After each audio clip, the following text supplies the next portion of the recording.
everyone, it's Carol from Crinkled Path Journals, and I'm joining a collab called Hashtag December Weekly, and this is hosted by Creating with Jovi. Thanks, Jovi.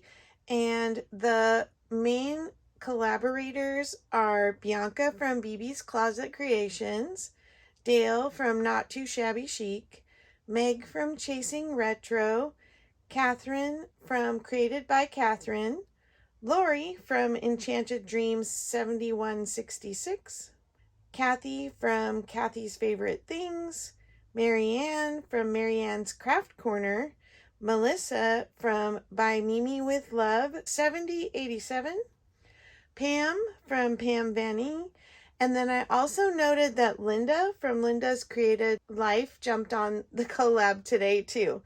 So a great group of ladies who are wonderful crafters and junk journaling community supporters. I decided to go big or go home. I have been being presented with a lot of large books lately, and so I decided I was going to go ahead and use a big book for my journal, and I have not divided the spine yet. I'm going to go ahead and leave the pages detached to work on them, and then I will enlarge the spine to fit and bind in the pages at the end of the month.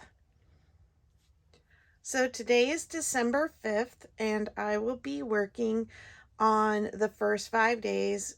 And Meg from Chasing Retro talked about using this hashtag December Weekly to document not only her current memories, but her past memories. I got into junk journaling for the purpose of memory keeping and childhood memories and memories about my family and working to find the positive and document it. So I'm very excited to do something similar. I'm going to do a bit of Christmas past and some Christmas present. And my Christmas present is kind of dictating the order that I document the other memories. I went ahead and started to put some background pages in here just to cover the pages that were in the book, which were nice, sturdy cardstock pages. And I didn't want all the pages from the original book, so I just went ahead and started covering some for today's journaling. And then I also put in this vintage advent calendar that I thought it would be fun to open the advent calendar days before getting started each time. I need to find number 1. I think this is number 1. So we'll peek inside, and I see an angel and somebody kneeling to pray. And then number 2 was right here. This is probably the angel coming to Mary, and then this one is the angel coming to Joseph, I'm guessing. There are verses, but I'm not going to look up the verses right now. Then number 3 is, oh, I guess I'm going to have to look up the verses because I'm not sure what part of the story that is. And then number 4, the Lamb of God. And number 5, oh, you know what? I wonder if these are the names of the Messiah from different parts of the Bible. That would make sense. If you've ever heard of a Jesse tree, it's really neat because they make ornaments for the tree for the different names that Jesus is called in the Bible. I'll look up the verses, and next time I'll be more prepared to share with those. So let me show you what I've done so far. Just some paper on some of the pages, and then I've left some of the pages because I liked these etchings. And this one's not down yet. And I'm just going to continue with that and use some nostalgic wrapping paper and some cardstock. Day number 1, holiday travel. So I don't remember ever traveling at Christmas as a kid. We always had a Christmas gathering either at our house or my Aunt Lydia's house in Sacramento. My Uncle Emmanuel was a wonderful cook. They didn't live far from us. My dad had two sisters also in the Bay Area, and they would also join us. So that was pretty much the Christmas traveling of my childhood, was just a few miles down the road to my aunt's, or they would come to us. After my brother got married in the 80s, we started traveling to see him in Southern California. He was in medical school down there.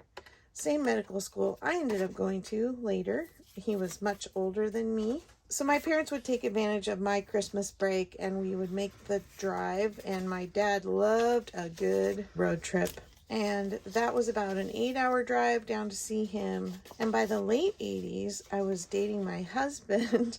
And his grandparents, luck would have it, lived only a few miles from my brother. So I would split my time during Christmas break between his family and mine. Now, my husband's family was huge and loud and crazy. They loved to ask you questions that you felt were penetrating your soul, trying to figure out if you were worthy of their grandson or their nephew. And so it was quite the adventure to go and visit with them. I really liked just how entertaining they were. And we still traveled to those big gatherings when our little girls were very young. Usually we took advantage of the fact that I worked for the schools and then my husband was a teacher. And so when our daughters were off for Christmas break, we would often go on other road trips after spending time with family. I mentioned before in a video about the year that our youngest daughter was doing the California mission study in history, that we went to as many of the missions along Highway 1 over a Christmas trip. When our kids were little, we lived pretty close to both my in-laws and my parents, and purposely moved back closer so that our kids would have a relationship with their grandparents. So we never had to travel more than an hour in either direction to see either my parents or my in-laws. So why I'm putting all this travel goodies and this aquarium folder on the page today are because just this last week we were flying on December 1st, but not for a holiday reason. My husband was in Long Beach. For those of you who did the contest, you know that I was kind of having some interesting filming while I was there. And I did manage to get the winners of the contest announced and a flip through of the journal. Anyway, he was there for work, if I didn't just say that. And the last night before, so November 30th, before we left, we were invited to go to a gala put on by Dell Computers at the Aquarium of the Pacific. And I wanted to include some photos of the lights that we walked through in front of the Terrace Theater on our way back to our hotel. The gala and the festivities and then walking through those Christmas lights made it feel like it was an official start to the holiday season. So I didn't get my pictures printed yet. I've actually got on my wish list some ways to print pictures a little easier. I have a good printer, but it prints digitals wonderfully, but it has trouble with pictures. It puts lines through the faces and things, and I may have to add my photos at a later entry, but I wanted to get all this ephemera down.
I'll set this aside to dry, and I will put my pictures here and possibly even up here behind, but I want to keep at least one bicycle, so we'll see. I may end up making a little photo folio out of this to put my photos in, and then this will go in here too. I just used some of that acrylic paint to give me some more journaling space. And this is day 1, so I want to put a number on this. I dug out all my numbers so that I can make sure to get the pages numbered and use up a bunch of the random ones that are left behind. Day number 2 is viewing Christmas lights. For Christmas past, when I was a kid, our neighbors all had just single strands. The ambitious ones might have put up some painted wooden signs with cutouts or a nativity or a painted Snoopy. I don't remember ever driving to go see lights as an event. If you happen to pass something that was fun on the way to somewhere, we might slow down a little, but I don't remember big streets that were done up for Christmas like we see today. When our oldest daughter was 2, she used to ask to go see baby Jesus every time we drove to and from our house. And it was so cute because a neighbor just a few streets over had a large molded plastic nativity, and she loved it. She was just learning about the Christmas story, and she loved the little animals, and she knew who baby Jesus was, and she would ask to go see him. Then at Christmas time, when she was older, we visited my husband's aunt and uncle in Southern California, and they had the same molded nativity, and she loved that she could walk right up to them and sit amongst them and touch them, and she was very gentle with everything and just was really enamored with it all. When our girls were a little bit older, we started going into San Francisco the weekend after Thanksgiving to look at any of the new Christmas lights that went up early. There would often be lights on the ships in the harbor, and the harbor district would have huge Christmas trees in their front windows, and it was just beautiful. And we would always go to Ghirardelli Square and get our picture taken with the Christmas tree there. And I really have been organizing pictures recently, and I want to just do a little mini album of us over the years in front of that tree. In the town we live in now, as our girls were growing up, we would go to a neighborhood that calls themselves Candy Cane Lane, and we would go after their Christmas concerts, or if they had some kind of school event, we would always take a little detour around to see the lights on Candy Cane Lane. A lot of their decorating is way over the top, but some have cute themes or creative scenes, and a lot of them just look like each year they bought whatever was new on the market and added it to the lawn. So there's the blow up Christmas dragon with the 1970s plastic molded nativity. They still do this today, and we visit every other year or so now. Especially if we have a guest come into town, we'll make a point of taking them over and showing them Candy Cane Lane. For a Christmas present, the stuff I'm putting on the page now, last Friday on December 2nd, we went with our oldest daughter and our son-in-law, his parents, and some of their friends, and we pedicabbed. That's basically a trolley cart that is propelled by you pedaling, and it's electric, so you don't have to pedal that hard. But we pedaled by pedicab through an area in East Sacramento called the Fab 40s. They're beautiful pre-Depression era spectacular homes on huge lots, and often entire streets are lined with lights or luminaries along between the trees, and it's very beautiful. And most of the decorations are very extravagant, yet they're also very refined. We pedaled our way through the blocks with our hot cocoa and our cider and our coffee, singing along to our Christmas Carol playlist that was piped into the little trolley's sound system, and it was really fun. Everybody really had a great time, and we were worried about getting really cold because it got down to 32 that night, but we bundled up and wore our gloves and brought our little hand warmers, and we drank our hot drinks, and we did fine. We just learned about a house not too far away from us that is completely made up to look like a gingerbread house. And then not even a mile from us is one of the homes that has the laser light shows that is timed to music. And it's usually some Trans-Siberian Orchestra piece or something. And we hope to go see both of those this year.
I'm just going to go ahead and clip this in and not glue it in until I get my pictures printed.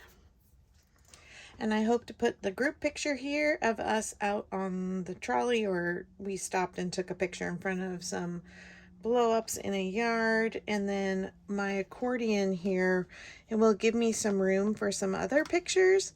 And then I had to include some mistletoe because our kids were teasing us because there was mistletoe on the back of the trolley. And when we finally all got off, the trolley in front of us also had mistletoe. And my daughter took a picture of my husband and I kissing under the mistletoe. So that's going right there.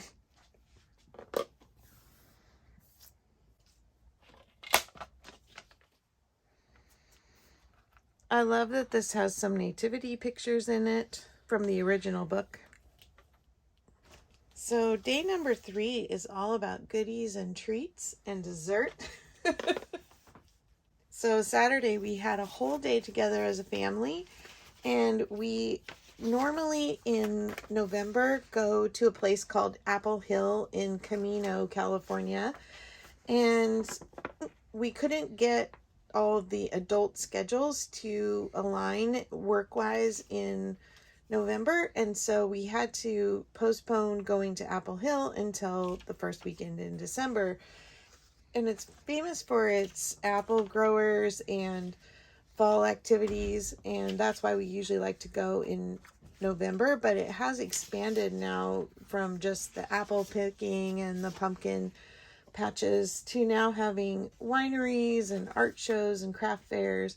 And in the summer they have things like a lavender and blueberry or raspberry events, because the farmers in the Apple Hill Farmers Association grow all different things now. It's not just apple trees. And they also have Christmas tree farms. We ended up going first thing in the morning to Rainbow Orchard and getting hot, fresh made apple cider donuts. It's a must. That was the last weekend they were making donuts, so we just got in under the wire. And then later on, we went to some of the other farms to visit, and we bought some fresh produce and some holiday desserts that were made to take and bake later. And then we also bought a fresh Christmas wreath for our front door at one of the Christmas tree farms. It had rained like the whole day, but we found one of the farms that let us picnic in their barn that had little heaters, and it was so cute. All these kids were coming and getting their picture taken with Santa Claus there, and it was just a really sweet family time in the barn, and it was fun to be there with our kids, our daughters and son-in-laws. I'm excited that next year we'll have a little one to bring along to this kind of festivity with the grandbaby on the way. So we were supposed to go after lunch to the National Forest because we have a permit to cut down our Christmas tree. It's a National Forest program helping to thin smaller trees out of the forest to protect against wildfires, and they only do so many permits, but it's $10 for one permit, which allows you to cut 2 trees. And so we've done this with our older daughter and her husband, who have space for a big tree, and we've done this the last 3 years. So we were supposed to do that, but the rain where we were, as you went up the hill a little further and the elevation gain, it became snow. So we decided not to go in the traffic and slushy rainy, icy snow, and we are gonna try and do that next weekend when the weather is looking better, and there will still be snow on the ground, which isn't a problem, but we don't want to drive in the mush. So that will probably, hopefully, be one of my pages for next week. As far as holiday desserts from the past, when I was little, my mom would buy flaming ice cream snowballs. And that's another thing that I will print out too. I have a photo of the package and another photo of an ad for the product. They came 4 to a pack, and basically what they were was a little ball of vanilla ice cream. It was coated in coconut, and then it had a candle with some little frosting, holly leaves, and berries on top. And so you would take it out, and it would have a little doily that you would set it on your plate, and you would light the candle. Well, being the picky eater that I was, I didn't like the coconut, and there was 5 of us in the family, so my mom would just put some plain vanilla ice cream in a bowl for me and stick a candle in it, and I felt like I was part of the very special dessert anyway. That had to have been in 1973 or 74, somewhere in there, when we did that a couple years in a row. I remember my mom thinking that was really special. And one of her other famous holiday desserts was hot fudge sundae cake, also known as hot fudge surprise cake or hot fudge dump cake, because you put all these dry ingredients into your baking pan, mix them up, and then you dump super hot tap water over the top and you bake it. You don't stir the water in. And this magic chemical reaction happens in the oven to where the brownie batter bakes and rises to the top, and the other ingredients turn to a kind of fudgy pudding that sinks to the bottom. And so you take the cake out on the top, put ice cream on it, and then scoop out that fudgy stuff under the cake and put it over your ice cream. And that was always a big hit in the holidays. My mom's other 2 favorite holiday treats were C's candy and her friend Perry's homemade peanut candy. It was kind of a brittle, and I've got the recipe here tucked in because he shared it with her, and they're both gone now, so I need to hang on to these recipes and remember the good memories of how much she enjoyed those. She always said that the C's and the peanut brittle had magnets in it and that it kept drawing her to them. She couldn't resist. A little too long. This will fit there.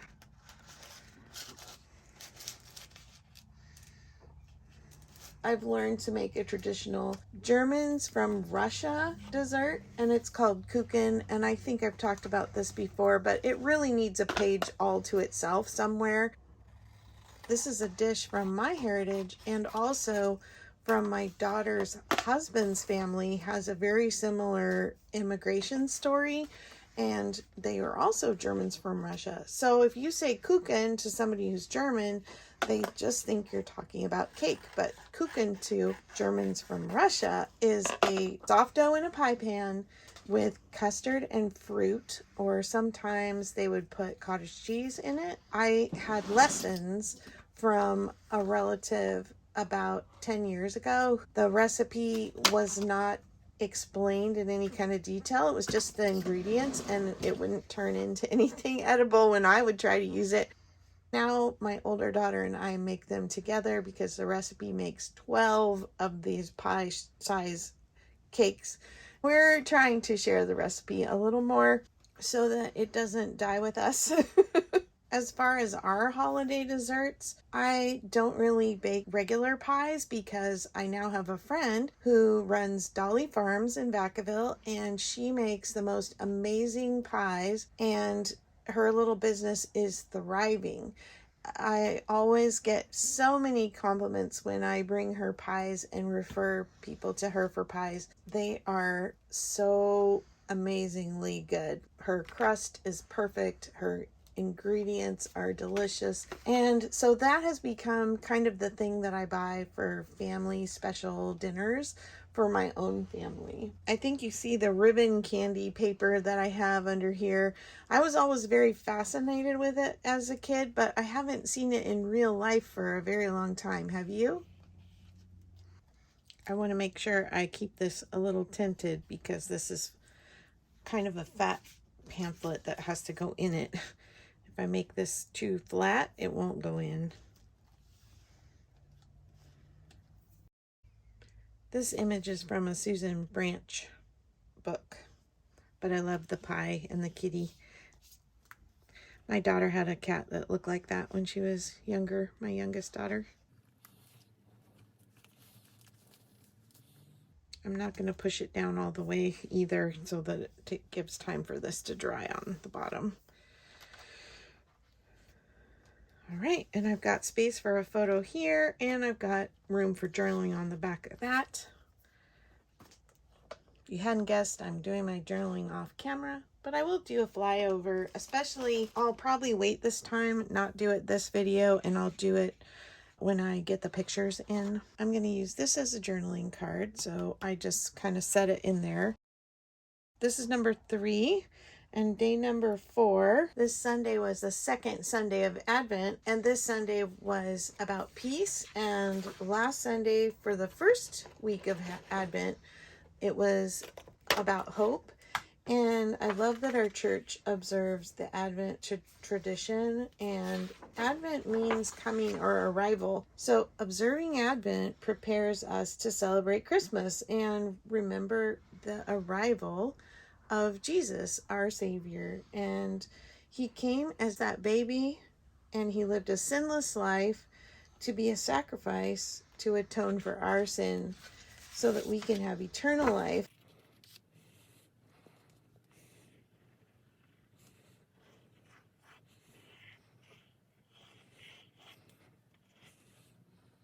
I love that the Advent tradition at our church keeps us focused on the reason for the season and why we're celebrating, and he is our hope and he is our peace.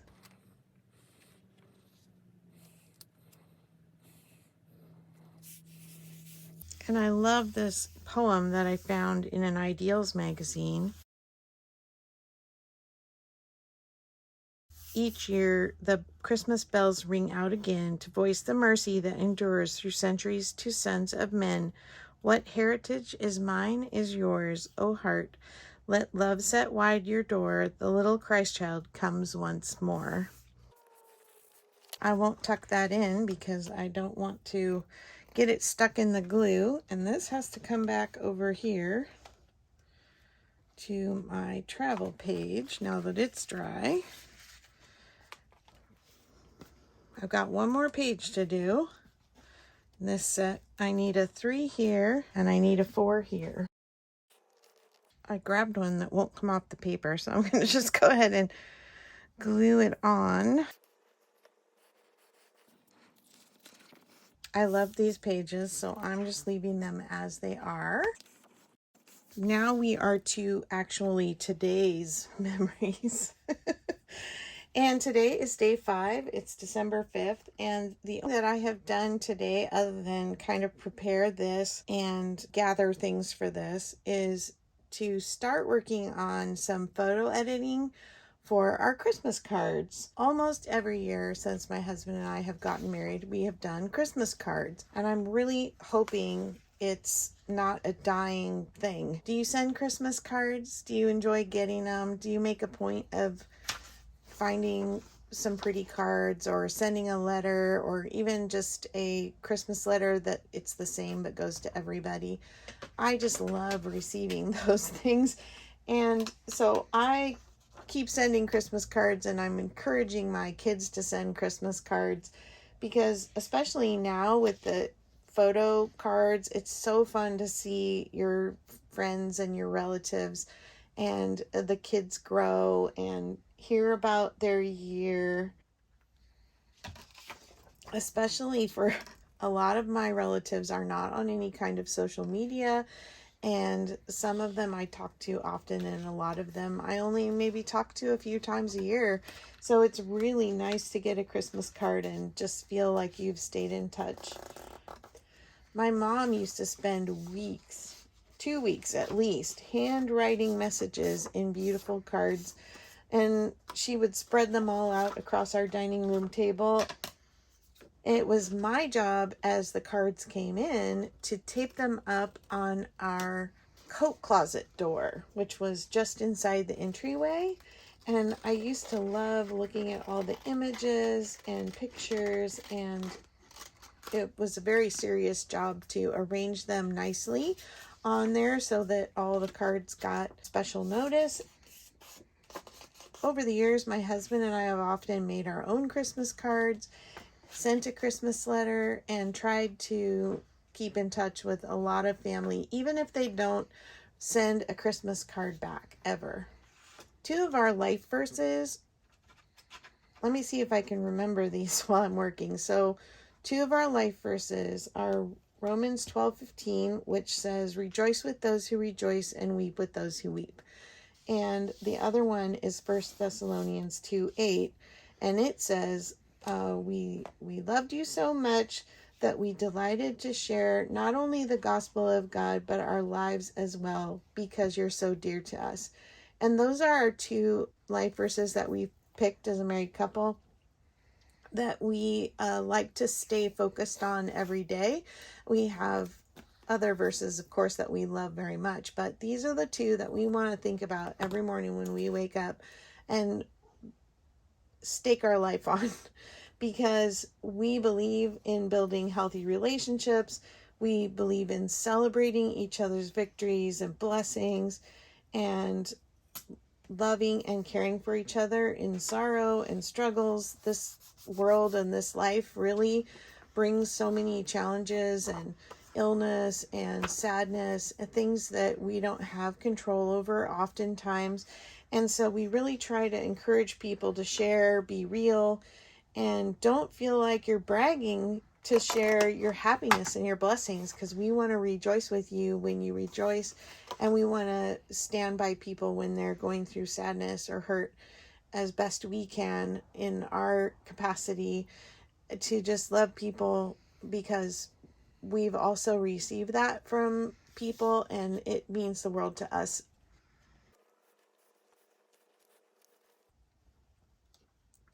I thought it would be really fun to find some of our old Christmas cards and tuck them into a pocket here. I don't know how many will fit in there because I just made it kind of tight. Maybe I'll pull it a little bit before it dries. But this was our picture from last year. And so I want to clip it up here at the top, and maybe I'll trade it out for the new picture from this year when I'm done getting that all ready to go.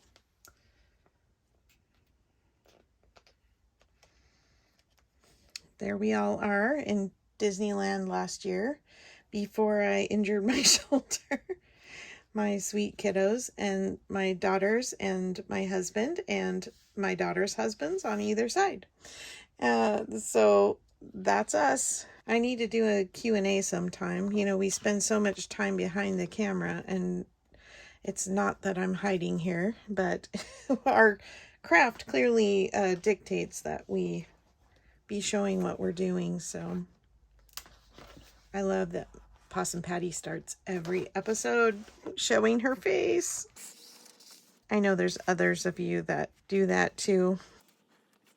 Okay, so the last thing that I wanted to do was just kind of go back over and see if there's anything else that I should quickly add, and then I will sign off and I will do my journaling. Hopefully by the next time I'm working on this, I will have some photos printed, maybe. Not promising anything, because I don't think Santa's coming early this year for me.